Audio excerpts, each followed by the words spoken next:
Fyrir nokkrum árum urðu miklar breytingar á klínískum brjóstaskoðunum á Íslandi þegar að Landspítali tók yfir þessa þjónustu frá Krabbameinsfélagi Íslands.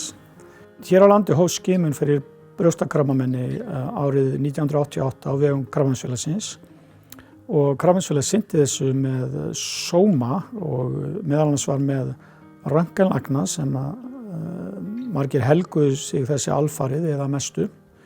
En síðan eldust þessir frumkvöðlar og Krabbameinsfélagið lenti fyrir nokkrum árum í þeim vanda að hafa ekki röntgenlækna til að sinna þessari þjónustu. Í kjölfarið á því var Landspítala falið að taka þetta yfir og aðstoða við þetta.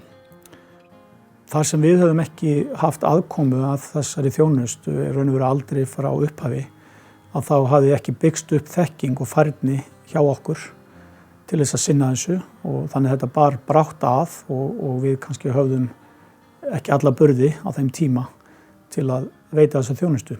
Síðan þá hefur verið unnið hörðum höndum að laga það en það hefur verið reynt á og verið erfitt og biðtími í sumum tilfellum verið of langur.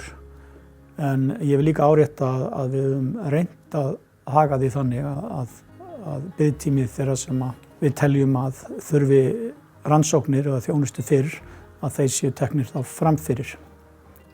Þeir röntgenlæknar sem að sinna þessari þjónustu í dag eru röntgenlæknar á Landspítala sem eru búin að öðlast þessa þekkingu og færni síðan við tókum við. Við höfum einnig verið með röntgenlækni sem sérhæfður í brjóstasjúkdómum og starfar á Akureyri.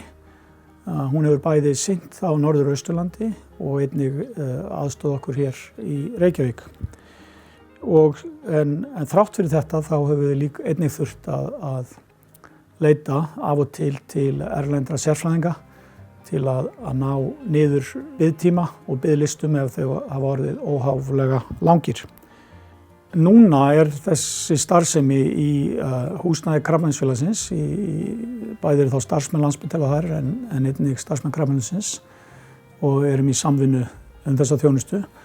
En í byrjun næsta árs standa vonir til þess að þessi þjónusta flytjist í húsnæði Landspítalans alfarið og í umhverfi okkar og vonandi þá helst fyrr ná biðtíma niður í betra horf.